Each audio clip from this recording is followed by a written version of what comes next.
Un saludo muy especial para todas y todos. Este tema, el que vamos a tratar ahora, es un tema muy importante, sobre todo para los colombianos, el tema de la paz. El tema de la paz que ahora está en la agenda global, en los ODS, porque en las ODM no estaba incluido, pero ahora que está incluido para los colombianos es realmente muy importante, porque es un tema que va a poderse ver desde la globalidad, pero también desde lo local, y es un tema que puede tener un seguimiento mucho más claro. Pero bueno, empecemos por pensar un momento a qué paz nos estamos refiriendo o qué es la paz. Hay diferentes denominaciones de la paz. Algunas personas circunscriben este concepto al tema de la armonía personal, individual, vivir en paz, estar en paz con uno mismo, pero resulta que la paz tiene que ver también, en nuestro caso, con el contexto, con la historia, con las relaciones de las personas con el Estado, con las relaciones de las personas entre sí. Y tendría que decirles que ustedes ya lo saben muy bien, que Colombia pues es un país, una nación que no ha tenido paz durante muchos años, y por eso es tan importante reflexionar sobre el tema, pero no solamente reflexionar, sino también actuar. ¿Cómo actuar? ¿Cómo actuar desde la región? ¿Cómo actuar desde los diferentes municipios? ¿Cómo aportar a este tema tan importante y que hoy es un propósito nacional? Entonces, yo quisiera relacionar esto con el tema de la paz a nivel global. Por ejemplo, se dice que es fundamental la eliminación de todo tipo de represión política, de discriminación y de cualquier forma de violencia y exclusión social, que son componentes claves para el desarrollo y que sirven definitivamente para restaurar la paz y la seguridad en áreas de conflicto armado. Asimismo, no se puede pensar en la paz y no se puede entender la paz de un país, de una nación, si no hay una gobernabilidad que se base en un Estado de Derecho, en donde las instituciones tienen que jugar, tanto las instituciones internacionales como las nacionales, tienen que ser garantes de la transparencia, de la rendición de cuentas y además de la responsabilidad social con la población que habita el territorio. De manera que la paz no es un concepto vacío, la paz no es un concepto hueco. La paz tiene que ver con la justicia, la paz tiene que ver con el desarrollo, la paz tiene que ver con la economía, tiene que ver con las relaciones entre unos y otros, con las mujeres, con los jóvenes, con los niños, con las diferentes poblaciones étnicas que habitan un territorio. De manera que la paz también es un concepto integral.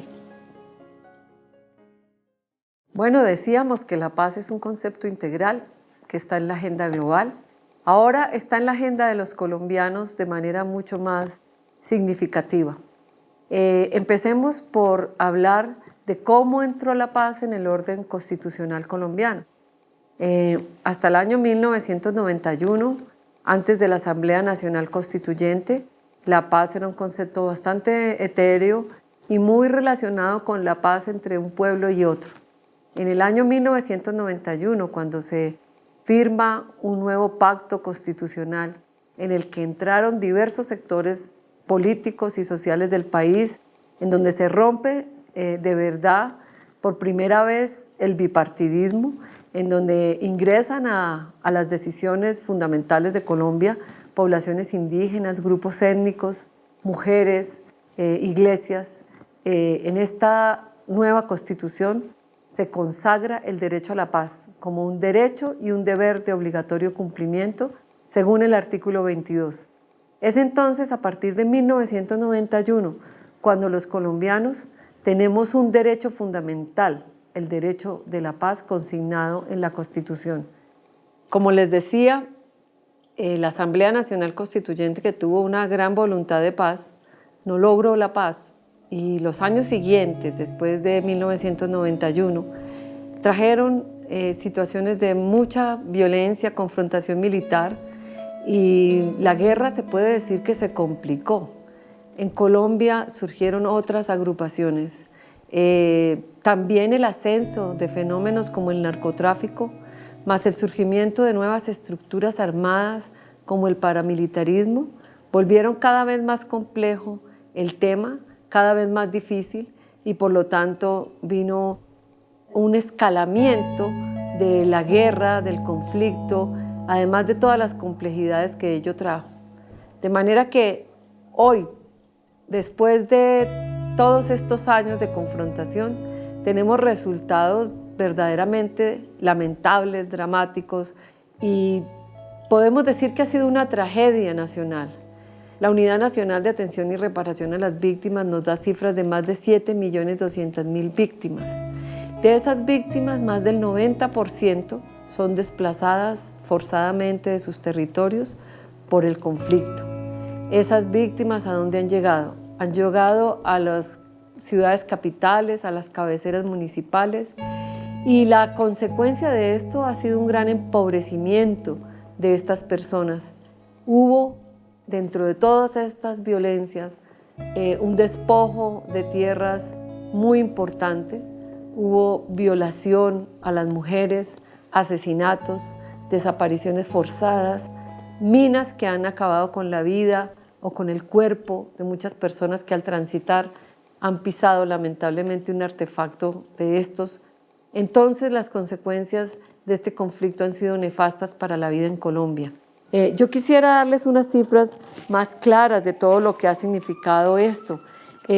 Por ejemplo, que en Colombia haya una cifra oficial que nos da la Unidad de Atención y Reparación a Víctimas de 156.046 personas que han sufrido la desaparición forzada de manera directa o indirecta, lo que quiere decir familias que viven el drama de no haber encontrado nunca más a uno de sus familiares, o que existan, por ejemplo, 240.424 denuncias por amenazas, o que existan, por ejemplo, 942.610 denuncias sobre asesinatos en el marco del conflicto, o delitos contra la libertad sexual de más de 11.000 personas.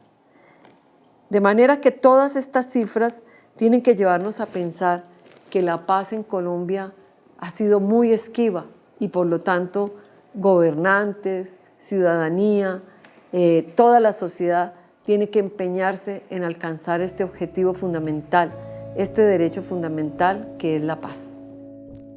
Uno de los principales problemas relacionados con la justicia en el caso de la implementación de la Ley de Justicia y Paz es que solo el 0.2% del total que se esperaba para atender el reclamo de las 409.589 víctimas que pusieron sus denuncias ante la justicia, solamente el 0.2% han sido atendidos. Y de los 4.237 paramilitares postulados por el gobierno, solo 14 han recibido sentencia a enero de 2014 o habían recibido sentencia a enero de 2014. De manera que aquí hay una situación de impunidad muy grave y significativa. Si esto no mejora, pues la credibilidad de las víctimas, por ejemplo, en el sistema de justicia va a ser cada día menor. Es necesario, es fundamental que se avance en los procesos de justicia. Es fundamental que se avance en el proceso del conocimiento de la verdad. Pero si ni siquiera se cumplen las cosas en un marco de justicia transicional, será muy difícil la credibilidad en la paz. ¿Por qué justicia y por qué paz? Pues definitivamente ese es uno de los debates que se han dado y que se siguen dando, e incluso uno de los temas más cruciales de La Habana. Las víctimas reclaman justicia con toda razón, sufrieron daños tremendos. Sin embargo, muchas víctimas consideran que la justicia no tiene que ser la venganza, o que la justicia no tiene que ser 60 años de cárcel para quienes cometieron los crímenes, pero sí tiene que haber una sanción. Pero no puedo dejar de mencionar también en el tema de justicia algo que para la sociedad colombiana ha sido muy positivo, que es fruto de la Asamblea Nacional Constituyente del 91, como fue el caso de la tutela. La tutela querida y amada por todos los colombianos. ¿Por qué? Porque la tutela volvió mucho más expedita la solución de problemas a los derechos fundamentales, como el derecho a la salud, como el derecho a la educación, como el derecho a la vida. Los derechos fundamentales que cuando son vulnerados y cuando existen graves riesgos o peligros para una persona, para una familia, se acude a este derecho tan importante y que muchas veces se intenta recortar, se intenta reducir. Hoy el Alto Comisionado de Paz, Sergio Jaramillo, habla en muchas partes sobre la necesidad de la territorialidad de la paz.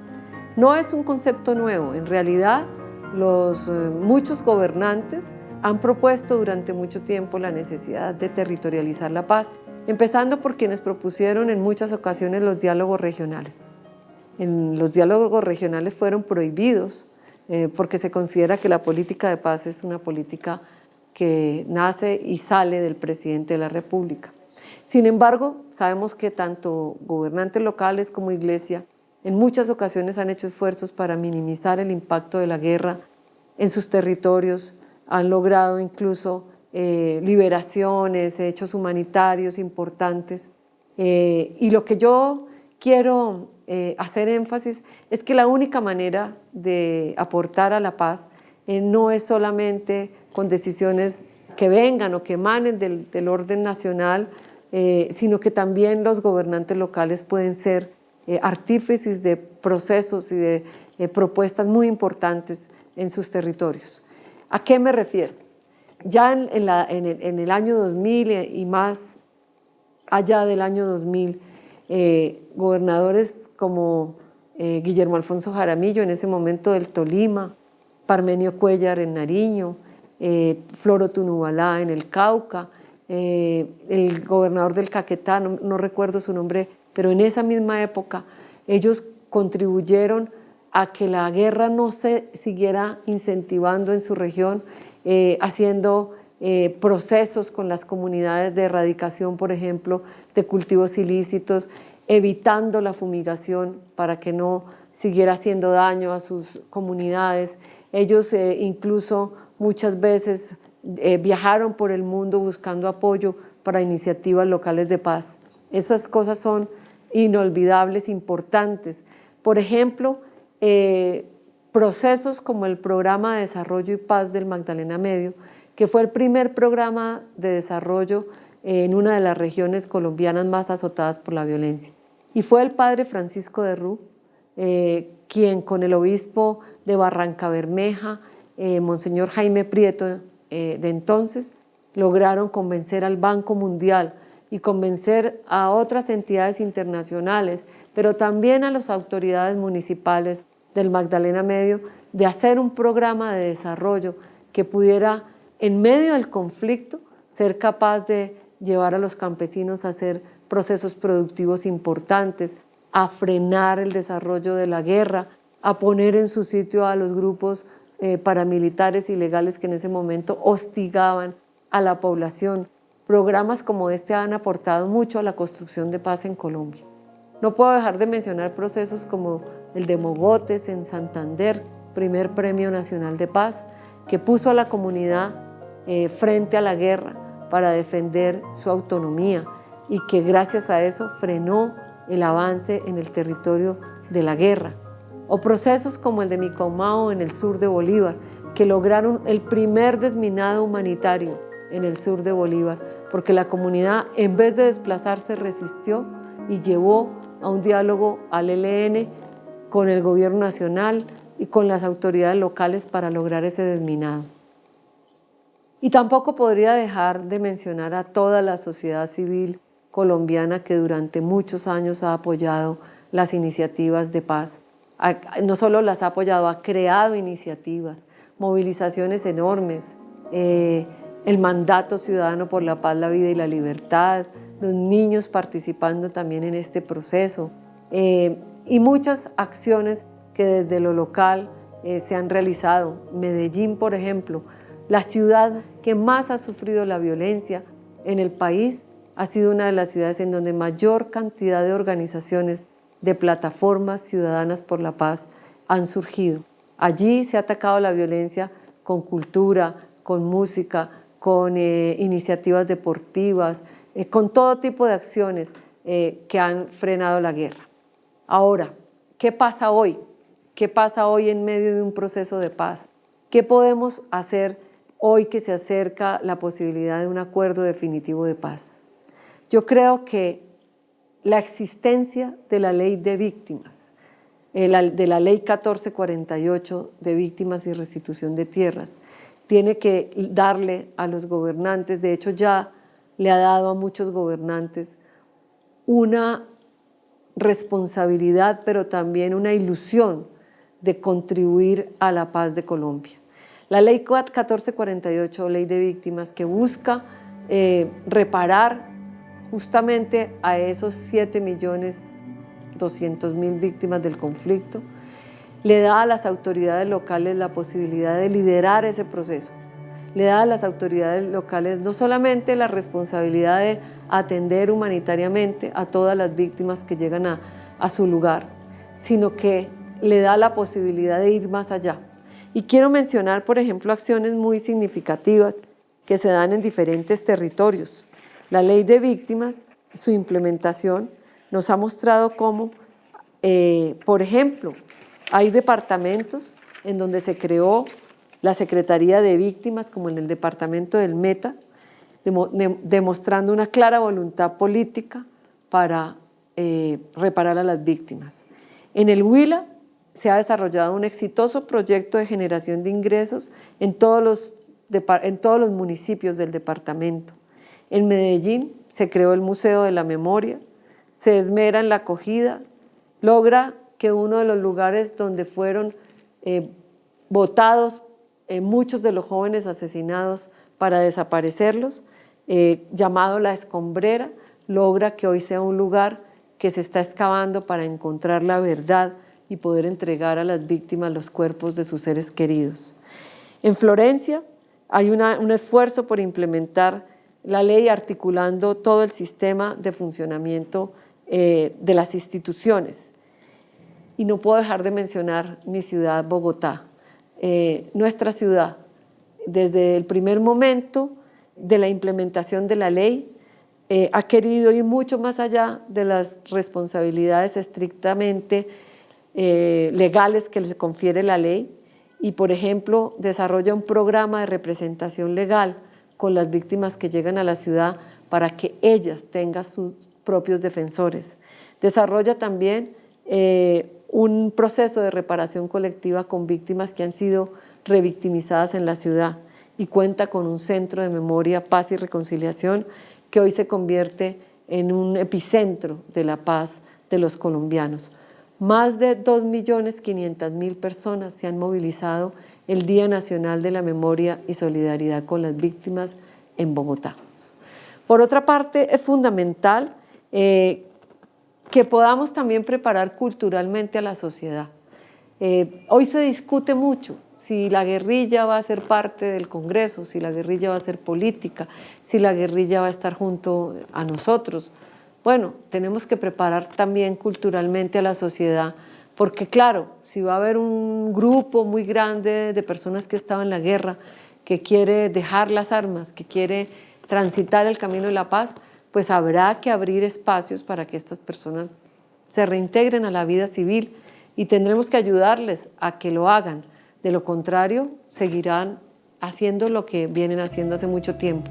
La sociedad tiene que prepararse culturalmente para aceptar que, como hemos aceptado también la presencia de personas desplazadas por la violencia, tenemos que aceptar la presencia de personas que dejan la guerra y que se enrutan por el camino de la paz.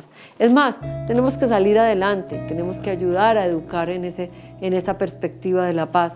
Educar para la paz significa que atrás, muy atrás, va quedando los hechos de violencia y que con un máximo de justicia, un máximo de democracia, un máximo de tolerancia también, de aceptación, vamos a lograr llevar al mínimo a la violencia o incluso a desterrarla de nuestra existencia.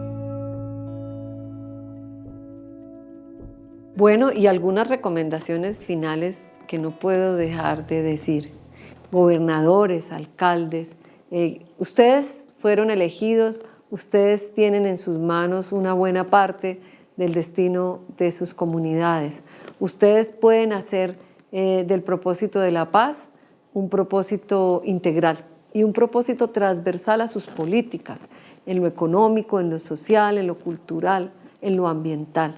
Si ustedes tienen políticas que apuntan, miran hacia esos objetivos de desarrollo sostenible para que nuestra sociedad sea una sociedad que va superando la segregación, que va incluyendo a los excluidos en los programas, defendiendo lo público y además cuidando el medio ambiente, seguramente vamos a hacer sociedades mucho más pacíficas, sociedades mucho más democráticas y desarrolladas.